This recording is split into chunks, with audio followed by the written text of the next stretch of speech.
For centuries, people have searched for it. Kingdoms have risen and fallen, wars have been fought, temples destroyed, and still no one could say where it went. The Ark of the Covenant. The sacred chest that once held the 10 Commandments, the rod of Aaron that budded, the jar of manna. But more than that, it was believed to be the earthly dwelling place of God Himself. According to Exodus 25:22, "There I will meet with you, and from above the mercy seat I will speak to you." So where is it? Mainstream historians claim it vanished from Jerusalem during the Babylonian invasion, lost to time, to fire, or to legend. But there's one place, one small, remote place, that's been whispering a different story for over 2,000 years. Ethiopia. In the ancient city of Axum, behind the walls of an unassuming chapel, stands a sacred relic guarded not by armies, not by museums, but by a single man, a monk, who has given his entire life to one purpose: to protect the Ark. He doesn't leave the grounds, he doesn't speak to tourists, and he will never show you what he guards. But what if he doesn't have to? What if the Ark is not just a physical object, but a divine thread that ties Ethiopia to something much greater? A prophetic role in the final chapter of human history. Because here's what most people don't know. Ethiopia is not just mentioned in the Bible. It's prophesied. Psalm 68:31 says, "Ethiopia shall stretch out her hands unto God." Isaiah 18 speaks of a nation beyond the rivers of Ethiopia. And in the book of Revelation, there's a moment when the Ark appears again. But what if that reappearance has already begun? Stay with us until the end, because in the final section, we'll reveal a prophecy that connects Ethiopia's geography, its sacred relics, and its spiritual heritage directly to the return of Christ. Comment below, Ethiopia is not forgotten. Like this video if you believe ancient truth is rising again. And subscribe, because what we uncover next changes everything. What if the true heir to King David didn't just sit on a throne in Jerusalem, but also in the mountains of Africa? The Bible tells us that King Solomon, son of David, was the wisest man to ever live. His kingdom flourished, his wealth unmatched, and his fame spread far beyond the borders of Israel. So far, in fact, that it reached the ears of a mysterious queen from a distant land, the Queen of Sheba. She didn't send messengers. She didn't write letters. She came herself. 1 Kings 10 records her journey. And when the Queen of Sheba heard of the fame of Solomon, she came to test him with hard questions. She arrived in Jerusalem not just with curiosity, but with camels bearing gold, spices, and precious stones. But what happened next has been the subject of legend, prophecy, and silence. According to Ethiopian tradition, recorded in the ancient text Kebra Nagast, the Queen of Sheba was not just a diplomat. She was Makeda, ruler of the ancient kingdom of Sheba, whose capital stood in the highlands of what is now Ethiopia. And after her encounter with Solomon, she returned home with more than just wisdom. She returned with a child. That child's name was Menelik, and he would become the first emperor of Ethiopia. But here's where it gets extraordinary. Ethiopia believes that Menelik was the son of Solomon, which would mean the royal line of King David, through Solomon, continued in Africa, unbroken for centuries. This wasn't just a claim of heritage, it was a claim of divine purpose.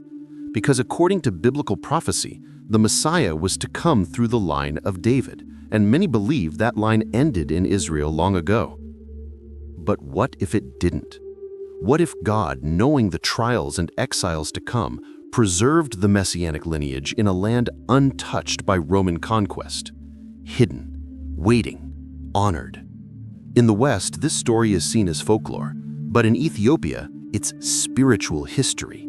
Menelik I is not just a legend, he is the foundation of the Ethiopian Empire, the ancestor of a long line of emperors, including Haile Selassie, who many believed fulfilled Revelation 5:5. Behold, the Lion of the tribe of Judah, the Root of David, has triumphed. For Ethiopians, this isn't coincidence, it's prophecy made flesh. Even the Ark of the Covenant, according to Ethiopian tradition, was carried back to Ethiopia by Menelik and his companions, either by divine guidance or unknowingly, depending on which version is told. Either way, the Ark went south, not north. So now we must ask, if a royal bloodline truly did survive, carrying the legacy of David, Solomon, and maybe even the Ark, why has it been ignored? Why has this African line of faith and kingship been treated as a footnote while Rome and Byzantium took center stage? Could it be that God intentionally placed his legacy in a place no empire could destroy? A place not conquered by Babylon, not erased by Rome, not rewritten by councils or crusades. A place that still reads scripture in the ancient tongue of Ge'ez, still honors the Sabbath, still remembers Zion. And if this is true, what else has Ethiopia preserved that we've forgotten? What if the most sacred object in human history never disappeared, but simply found a new guardian in a new land? For millennia, the Ark of the Covenant has been surrounded by mystery, obsession, and silence. Crafted at the foot of Mount Sinai under divine instruction, it was more than a box. It was the throne of God on earth. Exodus 25:22 describes it with piercing clarity. There I will meet with you, from above the mercy seat, between the cherubim. It led the Israelites through the desert. It parted the Jordan River. It brought down the walls of Jericho. It struck down those who dared touch it without divine permission. But then it vanished. After Solomon's reign, the Ark of the Covenant disappears from the biblical record. Not a single word about it is mentioned during the destruction of the first temple, not in the Babylonian captivity, not even in the return from exile. It's as if the holiest relic in history simply evaporated. But what if it didn't?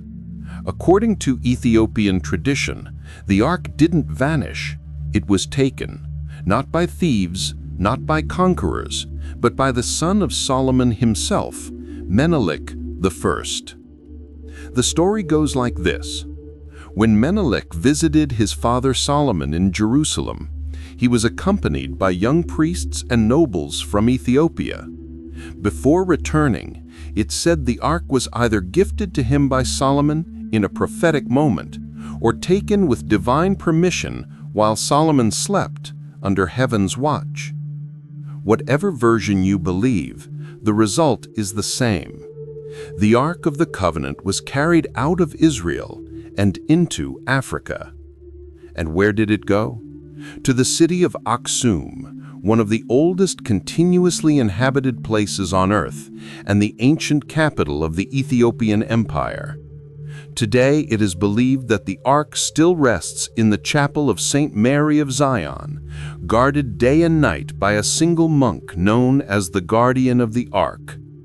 He never leaves the chapel grounds. He never sees his family again. He speaks to no one about what he protects. And when he dies, another is chosen, quietly, humbly, for life. Sound familiar? It should. In Numbers 150, God commanded the Levites to guard the ark. They are to take care of it and camp around it. Ethiopia didn't forget this command. They simply continued it. Western historians scoff. Archaeologists dismiss it. Even the Vatican remains silent. But Ethiopia never claimed the ark to make headlines. They claimed it because they were entrusted with it. And here's the part that few talk about. In Revelation 11:19, near the end of the world's story, it says, "Then God's temple in heaven was opened, and the ark of his covenant was seen." Some believe this refers to the ark in heaven, but others wonder, is it also a sign that the ark on earth will re-emerge before the return of Christ? And if that's true, could the guardian watching over it right now, silently, faithfully, in the hills of Ethiopia, be part of that prophecy? Could the ark's disappearance not be a mystery at all, but part of a divine relocation? If God removed his presence from the temple, if he allowed the ark to be carried to a land outside the reach of empire, what else might he have hidden there? What if Jerusalem fell, but Zion never did? When people speak of holy cities, they often imagine Jerusalem, Rome, or Mecca. But hidden in the highlands of northern Ethiopia is a city that looks like it was carved out of a vision. A city whose stones whisper prophecy and whose architecture echoes scripture. That city is Lalibela. Here, in the 12th century, King Lalibela oversaw the construction of 11 churches, not built brick by brick, but carved downward into solid rock. Entire cathedrals dug from mountain stone, not assembled, but revealed. Each connected by trenches, tunnels, and symbolic waterways. The largest of them, Beat Georgis, or the Church of St. George, is shaped like a cross, perfectly symmetrical. But more than architectural wonder, Lalibela was meant to be a message. According to tradition, King Lalibela received a vision from God to build a new Jerusalem, a spiritual counterpart to the Holy Land for a people who could not reach it. And here's where it gets extraordinary. In Isaiah 2:2, the prophet declared, "In the last days, the mountain of the Lord's house shall be established, and all nations shall flow to it." Lalibela wasn't just a refuge for believers. It was a prophetic fulfillment, a mountain of worship, a sanctuary untouched by Western crusades or Eastern empires. But Ethiopia didn't just preserve holy ground, it preserved holy practice. To this day, the Ethiopian Orthodox Church keeps rituals that predate Rome. They honor the Sabbath on Saturday, not Sunday. They follow Old Testament dietary laws, avoiding pork and shellfish. They circumcise their sons on the 8th day. They chant in Ge'ez, an ancient Semitic language spoken when Jesus walked the earth.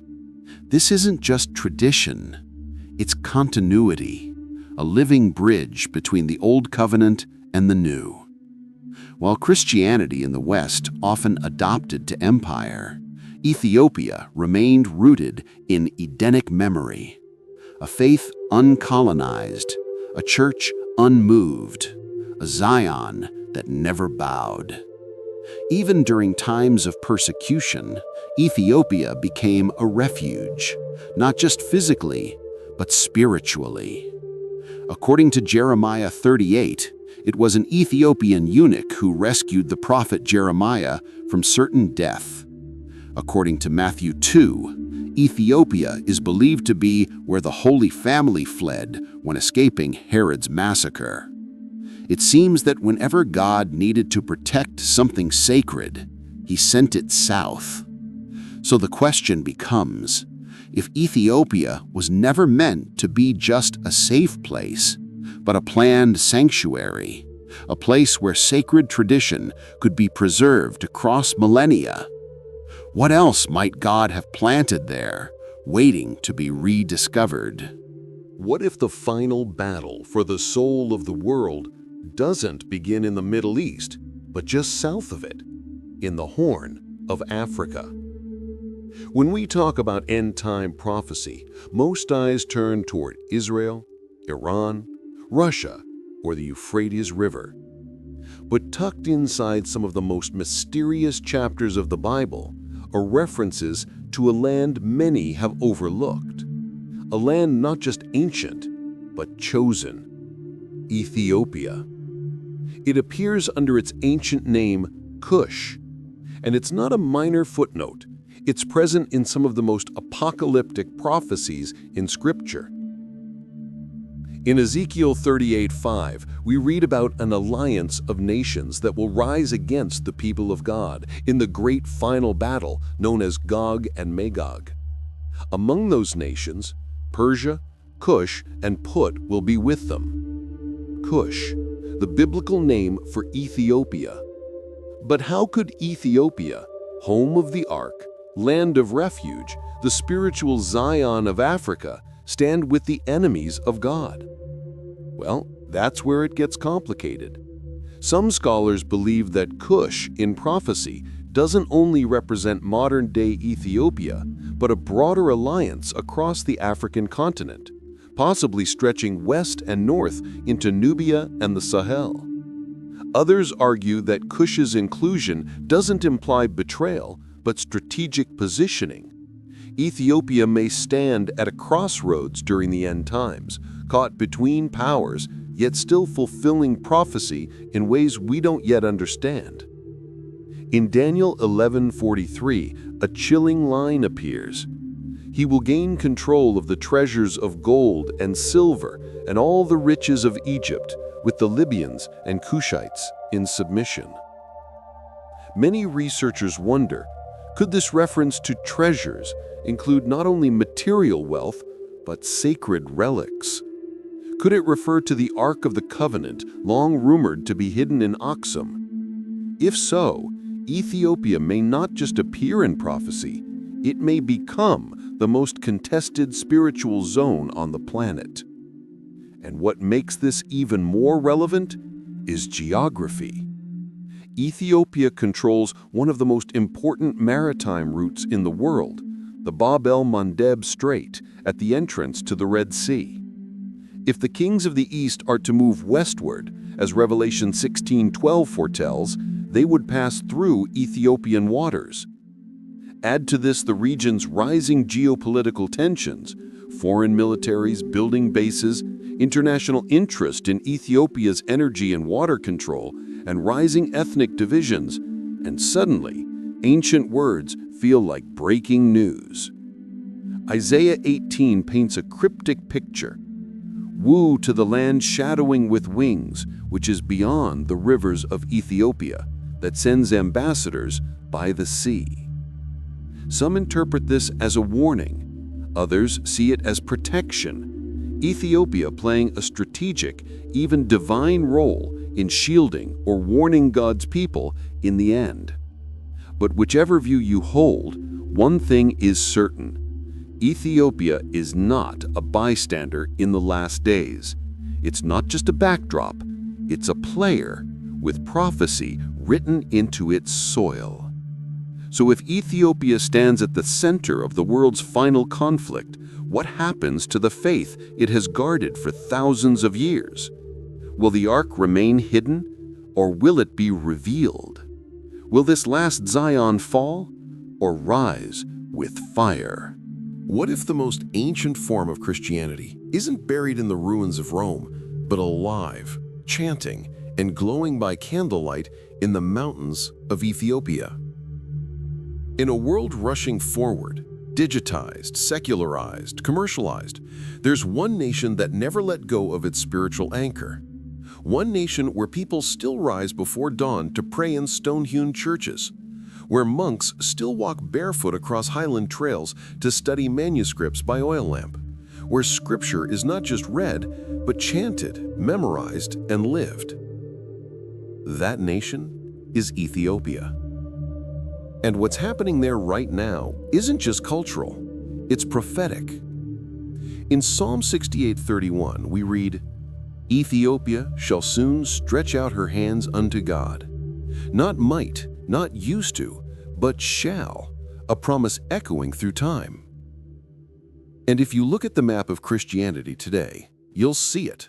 While Western churches close their doors, Ethiopia is experiencing a spiritual surge.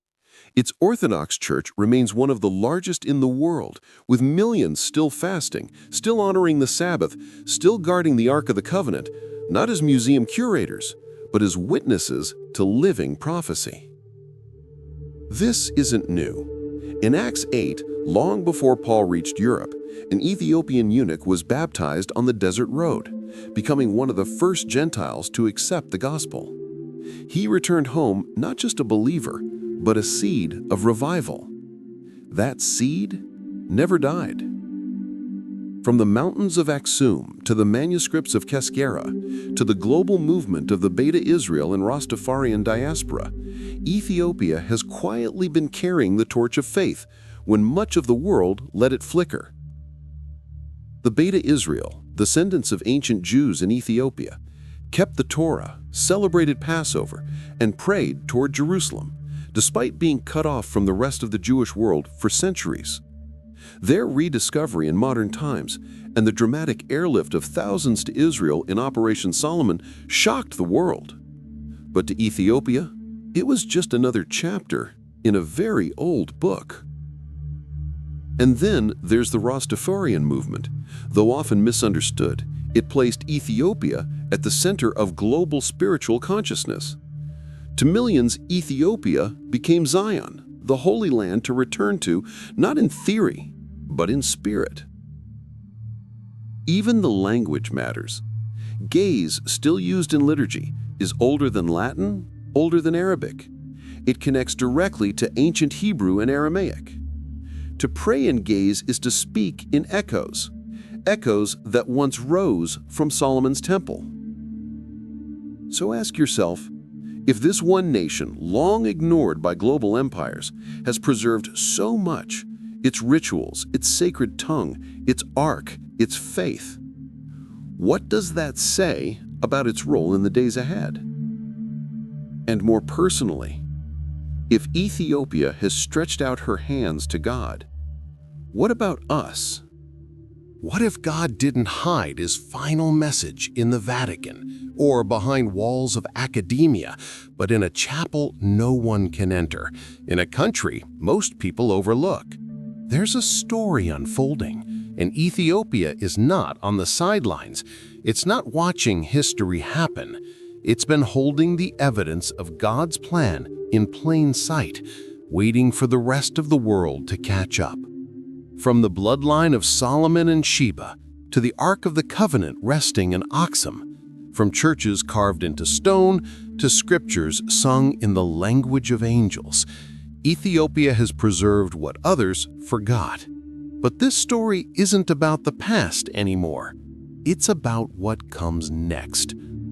In Acts 1:8, Jesus said, "You will be my witnesses to the ends of the earth." And in the biblical worldview, Ethiopia was the edge of the known world. That wasn't metaphor. That was prophecy. Ethiopia became the first Christian nation outside of Israel, the first to preserve the Ark, the first to translate Scripture into an African language. But perhaps most prophetically, it may become the final witness in the timeline of God. In 2 Chronicles 7:16, God said of his temple, "I have chosen and sanctified this house, that my name may be there forever." If the ark truly rests in Ethiopia, as tradition holds, if the guardian of the ark is still watching day and night, just as the Levites once did, then perhaps that house has already been chosen. And not just chosen, sealed for a moment yet to come. What moment? Revelation 11:19 says this, "Then God's temple in heaven was opened, and within his temple was seen the ark of his covenant." Some believe that refers only to heaven, but others, those who study both scripture and sacred geography, believe it hints at a dual reality, a moment when heaven opens and something hidden on earth is revealed. Could Ethiopia be holding the ark for that moment? Could this humble African nation, unshaken by empire, be the final custodian of God's holy presence on earth? It's a question that shakes the foundations of modern theology, because if Ethiopia has carried the ark, if it has preserved the bloodline, if it has maintained ancient rituals and survived prophecy after prophecy, then we must confront something deeper. That God's plan was never centered on one geography or one tradition or one people. It was centered on faithfulness. As Acts 10:34 reminds us, God shows no favoritism but accepts from every nation the one who fears him and does what is right. And as 1 Peter 1:4 declares, we have an inheritance that can never perish, spoil, or fade, kept in heaven for you. But perhaps, just perhaps, a portion of that inheritance has been kept on earth too, in scrolls, in songs, in stone, in Ethiopia,